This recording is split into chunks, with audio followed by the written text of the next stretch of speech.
det giver mig et frirum og et sted at komme ud i masser af frisk luft og gode romarker. Og det har givet mig meget, jeg ikke havde forventet, da jeg startede med at ro. Jeg havde egentlig en forventning om, at det var sådan jeg tror, jeg havde en romantisk forventning om, at det vil sige at ro kærk.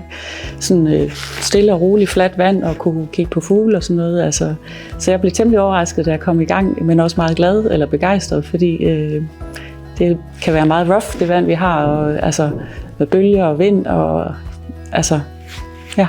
Så for mig den bedste investering, jeg lavede, det var at købe en tørdragt, så jeg kunne ro året rundt. Og det vil sige, at jeg er ude i alt slags vejr. Så oplever man jo også Esbjerg på en helt anden måde. Selve fællesskabet synes jeg er fantastisk hernede. Man kan snakke med alle, og der er altid hjælp at hente. Og Esbjerg Roklub synes jeg spænder. Alle kan rumme alle. Alle niveauer, alle mennesker, alle aldre. At vi har lavet en masse øvelser, inden vi tager ud på vandet, også ind i svømmehallen, at man lærer forskellige måder at komme ud af kajakken på, hvordan man skal redde sig selv og andre, så det gør en mere tryg. Fordi man får noget andet ud af det, end for eksempel at være til svømning. Du får nogle gode naturoplevelser. I mean, it's a lot of freedom and opportunity to improve, and also to just I have such a passion for the sport that it's in my opinion, the best sport out there. And I have the will to get better and reach my goals. And I mean, if you're good at the sport, you have a lot of opportunities to have good memories out there in the waves and see exciting places. Når jeg sidder i kajakken på vandet, så giver det mig frihed, og i stedet for luft fra noget, hvis man har haft en dårlig dag og sådan.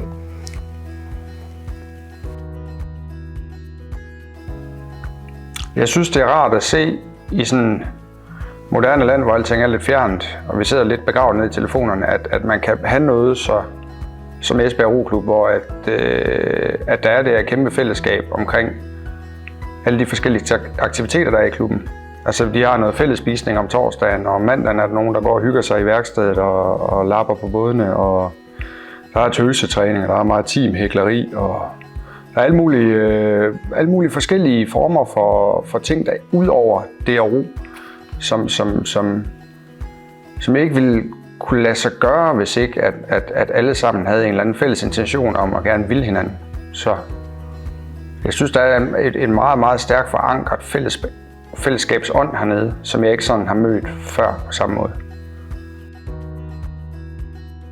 Altså, roning giver mig rigtig mange oplevelser ude i naturen.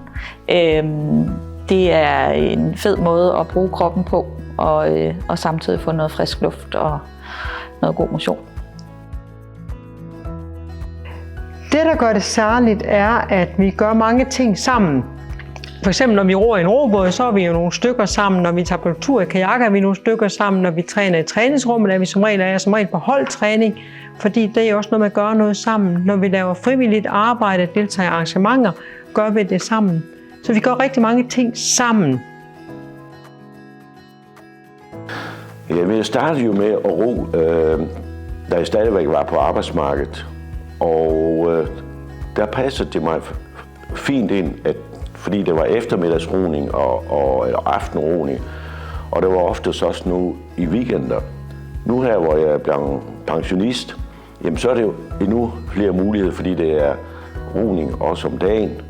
Og der er jo så også træningsrummet, hvor man kan sige, at det er 24/7 åben. Så der er gode muligheder. Og jeg synes egentlig, at som pensionist her, at den form også, hvor man kan selv slå ture op, og man kan, og andre gøre det, og så kan man tilmelde sig, det er meget attraktivt. Alt efter hvert. Jamen, jeg var meget forbløffet over, så godt man blev taget imod. Og det siger jeg også til alle ude omkring, at det er virkelig et sted, der er rart at komme og starte som helt ny.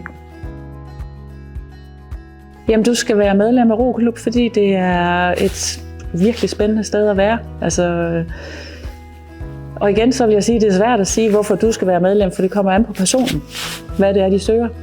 Men der er mange små, der er så mange forskellige mennesker her i klubben, at du vil altid finde ind i nogen, der vil det, du også selv har lyst til. Sådan, altså, det er jo ikke alle, der vil det samme her i klubben, men man har også retten til fri, eller at være individuel, eller hvis man gerne vil ro på en bestemt måde, eller så er der næsten altid nogen, der også har lyst til det. Så der kan være mange årsager til, hvorfor du lige netop skal være med her i klubben.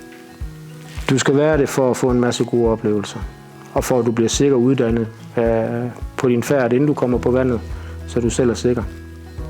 Jamen, jeg kan næsten ikke finde et argument på, hvorfor man ikke skulle være det. Jamen, det er for dumt ikke at være det, hvis man kan lide vandsport. Altså, fordi at det er et billigt medlemskab, og det er en billig indgang til kurser, og det er... Du har simpelthen muligheden for, at du kan sige, at der er et eller andet, jeg godt kan lide, f.eks. kajak, men jeg kan samtidig prøve mange forskellige andre aktiviteter af, og der er mulighed for, at det grejer opbevaret hernede. Du kan alt, uden at du skal ud og investere i hus og tagbøjler og stor bil, og, altså, fordi vi har det in-house. Altså, så hvis man er til vand, og man er til vandsport, og man synes, at det er 5 års bøvl, det behøver bare ikke være hernede.